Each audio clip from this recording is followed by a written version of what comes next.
नमस्कार मित्रांनो, थोडं तुझं थोडं माझं या मालिकेच्या आजच्या भागामध्ये तेजस हा आभाला समजावत असतो की मान्य आहे की तू त्यांना वहिनी म्हणून मान्य करू नकोस, मानू सुद्धा नको आणि तसेही आमच्या नात्याला काही अर्थ नाहीच. मी त्यांच्या योग्यतेचं नाहीच, मी त्यांच्या योग्य नाही हे मला माहितीच आहे, पण निदान माझी एक मैत्रीण घरात राहिली आली असे तर तू समजू शकतेस ना. म्हणून तेजस आभाला समजावतो, कारण आभा ही मानसी बरोबर खूप विचित्र पद्धतीने वागत असते. तेजस आभाला म्हणतो की तू मला मदत करण्याचा प्रयत्न कर, त्यांच्याशी जरा नीट वाग. अगं गायत्री वहिनी वागते असं तू त्यांच्याशी का वागते? प्लीज तू असे मनामध्ये किंतु अंतू ठेवू नकोस. अगं आबा, त्यांनी खूप काही सहन केले, त्यांचे वडील गेले, गावचं घर गेलं, वीट भट्टी सर्व काही लोकांनी हडपलं. इतकं सोडून इतकं सहन करून त्या इथे आल्यात आणि इथे सुद्धा त्या गायत्री वहिनींच्या कचाट्यात सापडल्यात आणि मी तर असा घराबाहेर, त्या तर एकटेच घरात आहे. मग त्यांना साथ देणारं कोणी नको का? मी नेहमी त्यांना म्हणायचं त्या घरातील एकही माणूस जर माझ्या बाजूने उभे राहिलं तर अख्ख्या घराची परिस्थिती मी बदलण्याचा प्रयत्न करेल. तूच ठरव की तू माझी साथ देणार आहे की त्यांची साथ, म्हणजे दोघांची साथ देणार आहे की आमचा रागराग करणार आहे, ते तूच ठरवायचे. अगं तुला जे काही चिडायचे रागवायचे ती माझ्यावर चिड, माझ्यावर रागव, पण त्यांचा तुझा काही संबंध नाही त्यांच्यावर रागवण्याचा. मग तुझ्या दादासाठी तू त्यांची साथ देशील का, करशील का इतकं? तेव्हा आबा खुशून हो म्हणते, तर लगेच तेजस म्हणतो. तेजस आबाला चिडवतो, तेव्हा आबा प्रेमाने तेजसच्या मिठीत येते. तेव्हा तेजसच्या सांगण्यावरून आबा लगेच ही मानसीसाठी जेवणाचे ताट घेऊन येते. तेव्हा मानसी म्हणते की आबा तू, तेव्हा आबा म्हणते की अगं मानसी तुला भूक नाही लागली का? मानसी म्हणते की नाही. तेव्हा आबा म्हणते की अगं मगाशी मी तुझ्यावर खूप रागवले, पण दादाने आता मला समजावून सांगितले तुला जर माझा राग आला असेल तर तू माझ्यावर तो राग काढ, परंतु जेवणावर मात्र तो राग काढू नकोस, तू जेवण करून घे. तेव्हा मानसी म्हणते की नाही अगं चूक माझी होती. तेव्हा आबा म्हणते की नाही अगं चूक माझी होती, मी उगाच चुकीच्या गोष्टी माझ्या डोक्यात भरल्या होत्या आणि त्याचा राग मी तुझ्यावर काढला आणि ती सॉरी म्हणते, पण मी तुझ्याशी इतकं चांगलं वागते याचा अर्थ तू माझी वहिनी आहे असं समजू नकोस. तू फक्त माझ्या दादाची एक मैत्रीण आहे, त्यामुळे ओके ठीक आहे जेवण करून घे. तेव्हा मानसी म्हणते की अगं मला भूक नाही. तेव्हा आबा म्हणते की अगं असं कसं, तुला भूक नाही आणि तू अशी साथ देणार का माझ्या दादांची? आणि तू जेवण करून घे, नाहीतर दादा उगाच माझ्यावर ओरडेल. आणि एक माझी पुस्तकं कुठे ठेवली हे मला सांगत जा, कारण मला शोधण्याचा खूप कंटाळा येतो. ठीक आहे तू जेवण करून घे, म्हणून आबा आतमध्ये निघून जाते. तेव्हा मानसी जेवायला ताट हातात घेते, तोच लगेच गायत्री येते. गायत्री रागाने तिच्या हातातील ताट हिसकावते आणि काय ग तुला शरम कशी वाटत नाही की आयतं जेवायला? तेव्हा गायत्री लगेच ते ताट बाहेर घेऊन येते, तर बाहेर तिच्यासमोर तेजस असतो आणि मानसी सुद्धा धावतच गायत्री मागे येत असते. तेव्हा लगेच तेजस गायत्रीला म्हणतो की काय मन परिवर्तन झाले की काय, माझ्यासाठी चक्क तुम्ही जेवण घेऊन आलात?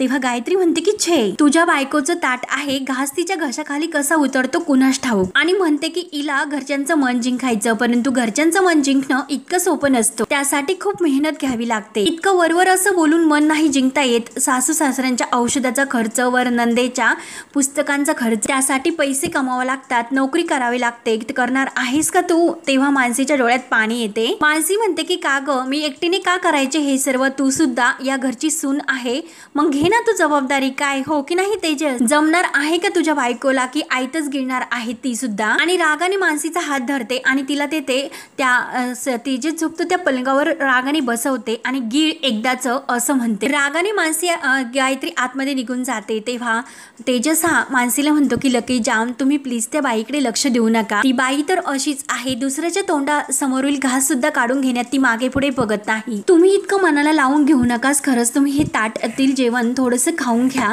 तुम्हाला बरं वाटेल. तेव्हा गायत्री चोरून त्यांचे हे बोलणं ऐकत असते. तेजस म्हणतो की प्लीज मला माफ करा, माझ्यामुळे तुम्हाला हे सर्व भोगावं लागतं, प्लीज तुम्ही थोडंसं खाऊन घ्या, म्हणून तो खूप आग्रह करतो. तेव्हा मानसी म्हणते की अहो राष्ट्रहित त्या काय चुकीचे बोलल्यात, या घरात सून म्हणून येण्याचा निर्णय माझा होता, ह्या घरात सर्व नियमांचे पालन मला सुद्धा करावे लागेल आणि या घर खर्चात माझा सुद्धा वाटा असेल. स्वावलंबी होणं जर ह्या घरातील नियम असेल तर तो नियम मी पाळायला तयार आहे. तेव्हा तेजस म्हणतो की हे बघा, ह्या घरात तुम्ही जे काही सहन करतात ते मला मान्य आहे आणि घरासाठी करतात ते सुद्धा मान्य आहे. तुम्ही जे काही करतात ते चांगल्या भावनेनेच करतात हे मला समजते, पण हे नोकरी वगैरे भानगडीत तुम्ही पडू नका, त्या मुद्दाम तुम्हाला अडकवण्यासाठी हे सर्व नाटक करतात आणि खरंच हा तुम्हाला खूप त्रास होईल आणि जर तुम्ही होला हो करत राहिला तर हा खूप मोठा ट्रॅप आहे, तुम्ही त्यात अडकत जात. मी खरंच खरंच तुम्हाला रिक्वेस्ट करतो की आता त्या तुम्हाला जे काही चॅलेंज देऊन गेल्या ते चॅलेंज तुम्ही अजिबात स्वीकारू नका प्लीज, म्हणून तेजस खूप मानसीला विनवणी करत असतो। तेव्हा मानसी म्हणते की ते चॅलेंज तर मी स्वीकारले, मी हे सर्व काही माझं कर्तव्य म्हणून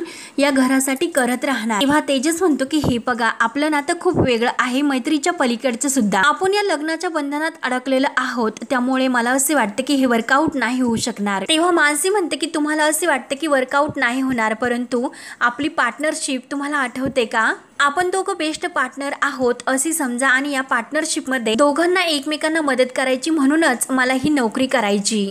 तेव्हा तेजस म्हणतो की प्लीज ऐकून घ्या। तेव्हा मानसी म्हणते की का तुमचा इगो हर्ट होईल यासाठी? तेव्हा तेजस म्हणतो की तसे नाही, तुम्ही शिक्षण घेतले, स्वतःचं करिअर करायचं तुमचा निर्णय आहे, तुम्हाला जर नोकरी करायची असेल तर त्यात माझा होकार किंवा नकार हा प्रश्न येतच नाही, मला फक्त अधिकार सुद्धा नाही, फक्त तुम्ही या घराची जबाबदारी स्वीकारतात म्हणून तुम्ही नोकरी करतात असे नको, इतकंच माझं म्हणणं आहे। तेव्हा मानसी म्हणते राष्ट्रहित, तुम्ही माझ्या घरासाठी काय काय केलं आणि त्याच नात्याने मला तुमच्या घरासाठी सुद्धा काय काय करावेसे वाटतं, म्हणून ही नोकरी मी करणार अशी मानसी ठरवते। मानसी आतमध्ये ताट घेऊन जाते। तेव्हा तेजस म्हणतो की मी तुमच्यासाठी काही केलेलं नाही, जे काही केलं तुमचं घर वाचवण्यासाठी आणि त्यामध्ये तुमचं नुकसान झालं हे तुम्हाला मी कसे सांगू। त्यानंतर इकडे गायत्री मानसीचे सर्व बोलणे ऐकून लगेच रणजितला फोन करते आणि मानसी नोकरी करायला तयार आहे असे सांगते। तर रणजित म्हणतो काय, मानसी नोकरी करायला तयार आहे?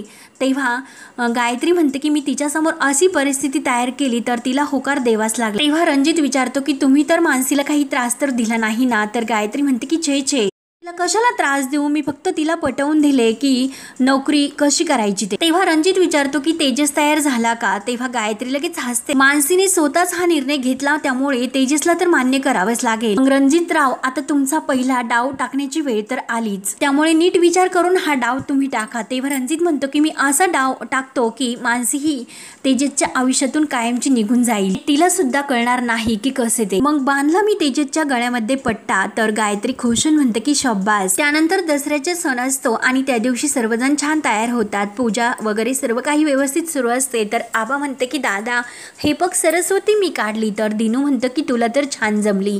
आणि तेवढ्यात मानसी सुद्धा छान तयार होऊन येते आणि सर्वांकडे पाहते तात्या तर मशीनची पूजा करत असतात। तात्यांची पूजा झाल्यानंतर ते सुनंदाला म्हणतात की घ्या पूजा करून। तेव्हा सुनंदा म्हणते की अहो आपल्याकडे तर दसऱ्याला सुनेच्या हाताने पूजा केली जाते, म्हणून तीच परंपरा राखली जाईल। तेव्हा मानसीला असे वाटते की तिच्या हाताने ही पूजा होणार, म्हणून मानसी पुढे येत असते। तर सर्वजण मानसीकडे पाहत असतात। तर लगेच सुनंदा ही मानसीकडे बघत गायत्रीला आवाज देते की सुनबाई। तेव्हा छाया लगेच दीदी, अगं दीदी लवकर बाहेर ये।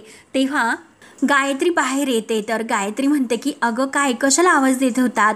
तेव्हा सुनंदा म्हणते की अगं सुनबाई तू पूजा करून घे। तेव्हा गायत्री म्हणते की मला असे वाटले की नवीन झालेले लग्न म्हणजे ज्यांचं आहे त्या सुनबाईचा हा मान असेल। तेव्हा तात्या लगेच म्हणतात की सुनबाई म्हणजे गायत्रीला की तू जरी हिला लग्न करून घरात घेतले असेल तरी ती सून म्हणून आम्हाला मात्र मान्य नाही।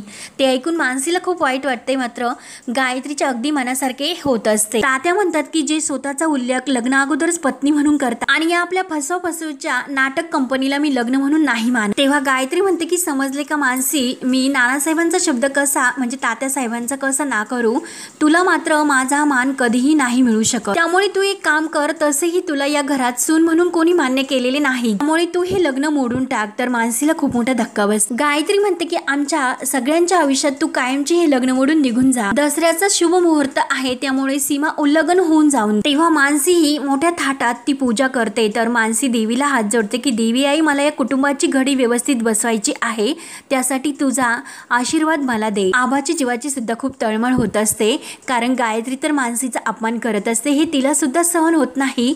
दिनेश आणि सूरज यांना सुद्धा खूप वाईट वाटते। त्यानंतर मानसी ही किचन मध्ये स्वयंपाक करत असते। तर आभा तिला सांगत असते की दरवर्षी दसऱ्याला आपल्याकडे श्रीखंडांचा बेत असतात, आईच्या हातचं श्रीखंड म्हणजे कमालच असतं। यावेळेस तू म्हणाली होती की मी करून पाहते, म्हणून मी आईला मुद्दाम म्हटले की मी करून पाहते, त्यामुळे ही वेलची घे। तेव्हा मानसीच्या डोळ्यात मात्र पाणी येत असते, ती रडत असते। तेव्हा आबा विचारते की काय ग तू रडते? तेव्हा मात्र मानसीला निधीची आठवण झालेली असते, कारण तिने जे श्रीखंड बनवलं श्रीखंड खूप आवडत असते। तेव्हा आबा मानसीला समजावते की अगं काकू तुला म्हटली होती ना की लवकरच या घरातलं सर्व काही सुरळीत झाल्यानंतर येतील, तेव्हा तू त्यांनाही श्रीखंड खायला दे, तेव्हा तू नंतर बनव, आणि मला पूर्ण खात्री आहे की तुला तेव्हा असे लपून श्रीखंड नाही बनवावे लागणार। आणि तेवढ्या तेवढ्यात आईने आवाज दिल्यानंतर आभा घाबरते की अगं आई इकडे येते, म्हणून आभा लगेच तिथे किचनजवळ जाते आणि श्रीखंड तीच बनवत आहे असे मुद्दाम ती आई म्हणजे सुनंदाला दाखवते.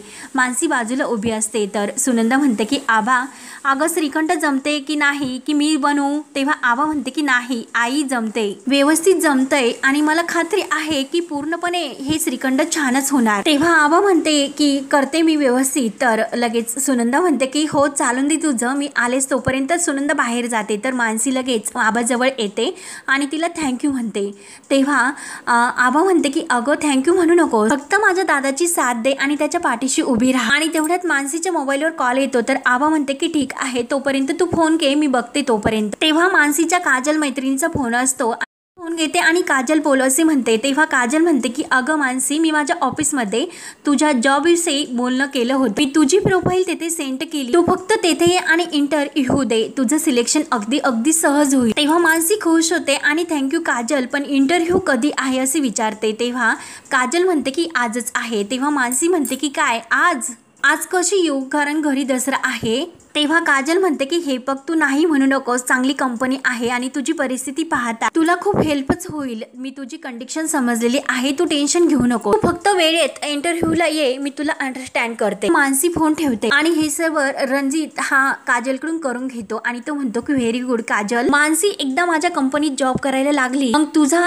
जॉब सिलेक्ट तुझ्या घरची सुद्धा असे, तर मानसीने फक्त इथे यायला हवं. येईल ना मानसी, येईल ना, म्हणून रणजित खूप जोरात ओरडतो. तेव्हा काजल खूप घाबरते आणि हो असे घाबरतच म्हणते, ती नक्की येईल, मी करते काहीतरी, ती नक्की तुमच्या कंपनीत जॉब करेल, मी नक्की तिला कन्व्हिन्स करते असे घाबरतच म्हणते. तेव्हा रणजित म्हणतो की गुड. रणजित म्हणतो की अगं हे सर्व करण्यामागे माझा वाईट असा कोणताही हेतू नाही, फक्त तुझी मैत्रीण चुकीच्या ठिकाणी अडकली आणि तिला तेथून बाहेर काढून मदत करावी असे मत तुला वाटते ना? तेव्हा काजल हो म्हणते. मग रणजित म्हणतो की मी फक्त तिला मदत करते, तिला तू सांगशील का? तेव्हा काजल हो म्हणून जाते. तर रणजित आणखीन ओरडतो की नाही, यातील तिला काही सांगायचं नाही, गुड, व्हेरी गुड, आणि आपली काठी पुढे करून म्हणतो की शेक हँड. तेव्हा काजल घाबरतच त्याच्या काठीवर हात देते. तेव्हा रणजित खुश होतो. तर लगेच इकडे आभा विचारते की मानसी अगं काय झाले, कुणाचा फोन होता?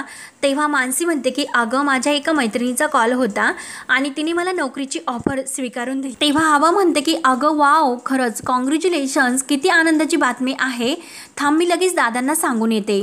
नक्कीच हे ऐकून माझ्या दादाला खरंच खूप आनंद होईल, म्हणून आभा मानसीचं काही न ऐकून घेता लगेच निघून जाते. तेव्हा मानसी विचार करते की नक्की मी काय करू, मी तर तेजसला या नोकरीबद्दल सांगायलाच हवं, पण त्या अगोदर मला मावशी आणि तात्या यांची परवानगी घ्यावी लागेल, मी असा परस्पर निर्णय नाही घेऊ शकणार. तेव्हा हा भाग इथे संपतो. पुढील भागामध्ये मानसी आणि राष्ट्रहित म्हणजे तेजस एका गाडीवरून येतात तर लगेच तो मानसीला खाली उतरवतो. मानसी विचारते की राष्ट्रहित काय झालं? तेव्हा लगेच तेजस आपल्या डोक्यातील हेल्मेट काढतो, सांगतो मी तुम्हाला. तर मानसी म्हणते की मला इंटरव्ह्यूला आधीच उशीर झाला. तेव्हा तेजस तिला डोळे बंद करायला सांगून हात पुढे करायला सांगतो आणि तो तिच्या हातावर साखर ठेवतो. तुम्ही चांगल्या कामाला जातात त्यामुळे तुमच्या हातावर साखर म्हणजे तुमचे काम यशस्वी होईल. तेव्हा मानसी खुश होऊन ती साखर खाते आणि दोघे एकमेकांकडे बघून खुश होऊन हसतात. तेव्हा आता पुढे काय काय होत राहणार हे पाहण्यासाठी आपल्या चॅनलला नक्की सबस्क्राईब करत राहा. धन्यवाद.